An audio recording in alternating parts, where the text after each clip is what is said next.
כבר מרגישה כאילו שאני צריכה מהר להתכונן, מה להכין אוכל, שהוא יבוא. אני ראיתי שהורד המשקל קצת בתמונות, כשהולכים תמונות אני מאוד מהאמות. היום שהלכו לי כבר נלחצתי, כי ראיתי שהוא קצת רצה בפנים.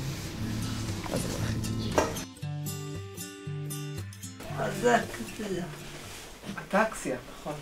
AT זה נכון קיצור של המחלה, השם המורחב, אטקסיה טלנגיוקטזיה.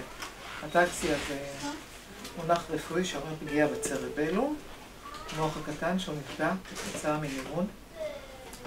וטלנגיוקטזיות זה כלי דם מורחבים, כמו שאתם רואים, יש לו עיניים אדומות לעורר, כלי דם, יש לו גם פה, זה טלנגיוקטזיות, זה חלק מהמחלה. זה סימן היכר של המחלה, כשהם מאבחנים את זה בעצם. הדברים שהם אומרים זה לא עובר מכאן.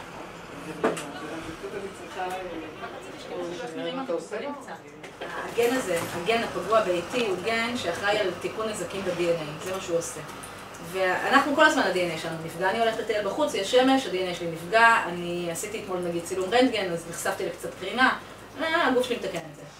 וב-AT אין בעצם את היכולת לעשות את התיקון הזה ב-DNA, והילדים חשופים לנזקי קרינה.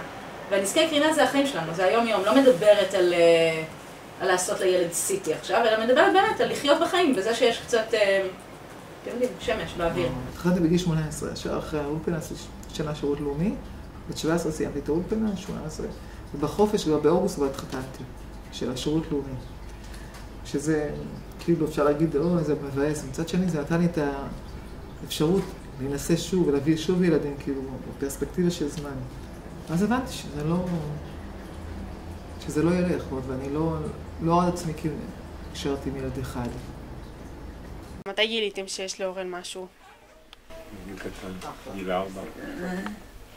טוב, את רוצה מה להתקבע? גיל 4 גילו לי. טוב, אני בתל שומר, אני טוב? פה הייתה פה איזו רופאה מחליפה. מי זה ואני בגיל כשאורל אובחן בגיל 4, אני הייתי בדיכאון שנתיים, ולא רציתי לשמוע מאף אחד, ולא לראות אף אחד. ואחרי שנתיים בעצם, כשהתחלתי להפנים את העניין של המחלה, אז בעצם, אז התחלתי לשמוע, אמרתי לי, אוקיי, בוא נראה מה אנחנו עושים עכשיו. לא היה אבא ואמא, המחלה.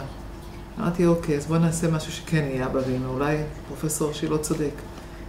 ואז יחד עם ליאון וייסביין, עם עוד כמה אנשים שעזרו לי ובעצם הובילו אותי, הקמנו את העמותה, ב-99 היא קמה פורמלית. מטרת העל שלנו עדיין להציל את הילדים שלנו, למצוא מרפא ולחפש כל מיני דרכי טיפול, מחקרים, לקדם מחקרים. אז מה בעצם אתם עושים בעמותה בשביל להעלות יותר מודעות? אתם עושים כנסים? איך אתם... אנחנו עושים הרבה מאוד כדי להעלות. קודם כל, זה מתחלק. איפה הגברת מודעות? יש הגברת מודעות בקבוצות סיכון. זוגות צעירים שרוצים להביא ילדים בריאים לעולם.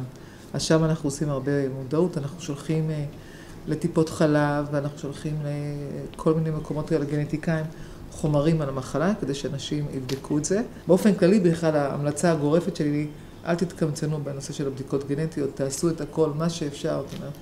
אל תחסכו בזה את הכסף, תחסכו במקומות אחרים, תלכו פחות למסעדות, תורידו בשמלת קלה, אבל בזה אל תחסכו. כי זה אחר כך בחייה לדורות. זה יותר יפה. זה נחושת. נכון. פלסטיק, עץ.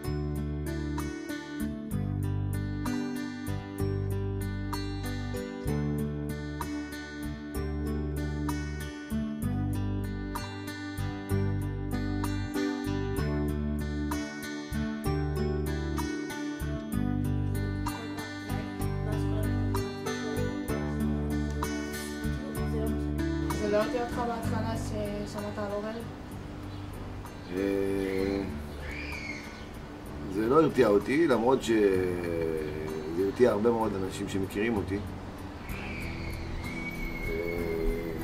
אבל אני התמקדתי באורלי. כאילו אמרתי, אני מתחתן עם אורלי, לא עם אורל. בדיעבד זו החלטה מאוד מורכבת. ומה החלוקת תפקידים שלך ושל אורן בבית? זה הרבה יותר קל, אני לא עושה כלום, אורלי עושה הכל.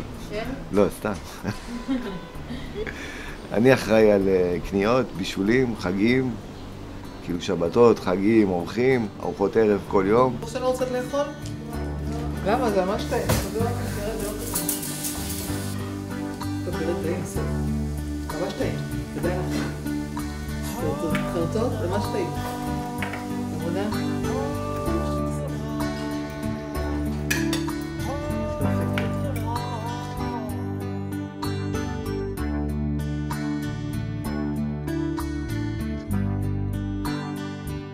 משהו פוחדת, אורן? כן. לא רוצה לדעת. אני רוצה לדעת דווקא. מה שקורה לשירן וליוסף. באמת? את חושבת על זה?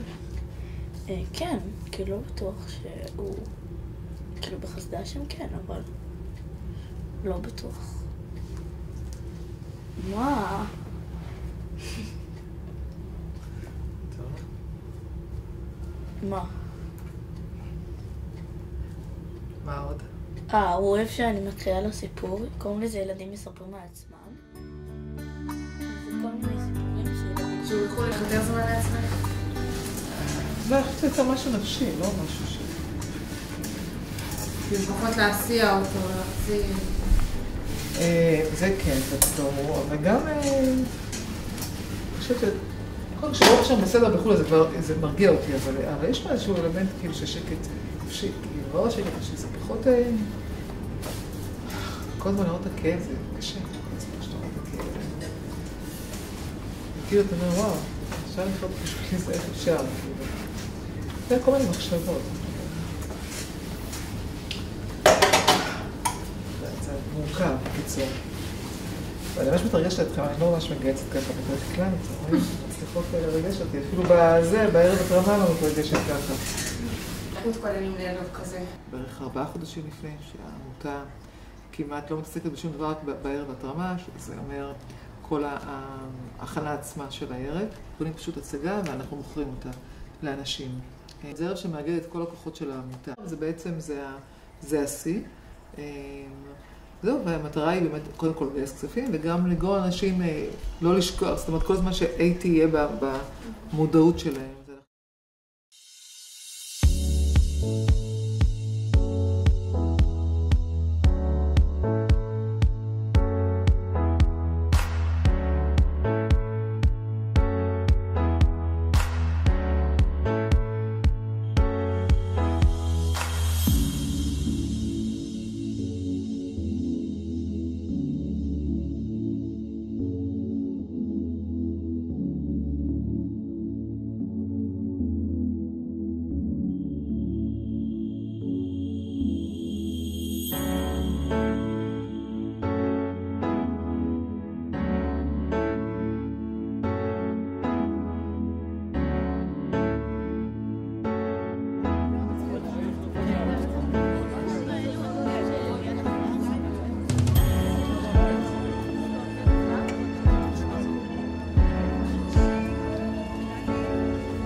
ומגנט את כולנו יחד בתוך העמותה הזאת.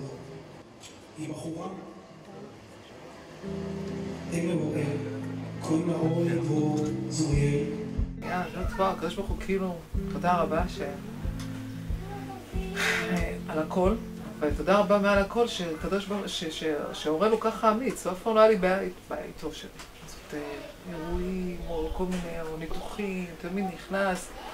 הוא צריך להגן עליי, לא אני מגן עליי, אני פוחדת, אני בורחת היי, מה את בורחת? בואי, מה את בורחת? כולה ניתוח, הוא נכנס ככה, כולנו רועדים, תהילים, הכל סבבה, ניפגש, נתראה. נכון, קלפוש, באמת, מה אתה חושב? אתה מאוד מאוד אמיץ, מאוד חזק. הוא אדם מאוד שמח, למרות כל המגבלות שלו.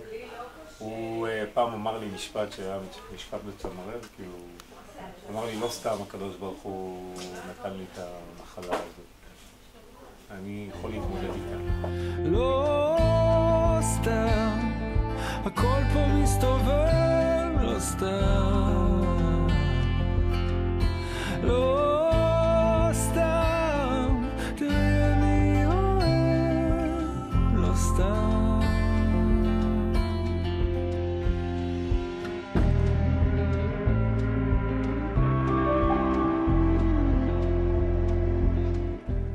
מה החלום שלך?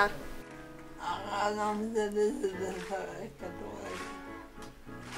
יום אחד אשחק כדורגל, ארוץ במגרש שמלא בקהל, ישר אל השער הבט עם הרגל, אני אהיה קפטן בליגת העל. יום אחד כולם יראו אותי, זה החלום שלי. לכדורגל.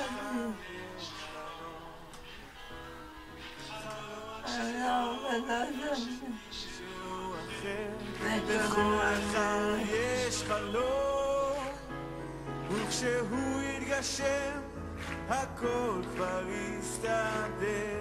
נה נה נה נה נה נה נה נה נה נה נה נה נה. יום אחד אהיה כוכבת, אשיר וארקוד על הבמה. העולם צבעוני ואני אוהבת, ולא משנה לי בגלל מה. יום אחד כולכם תשירו איתי, וזה החלום שלי. לכל אחד יש חלום,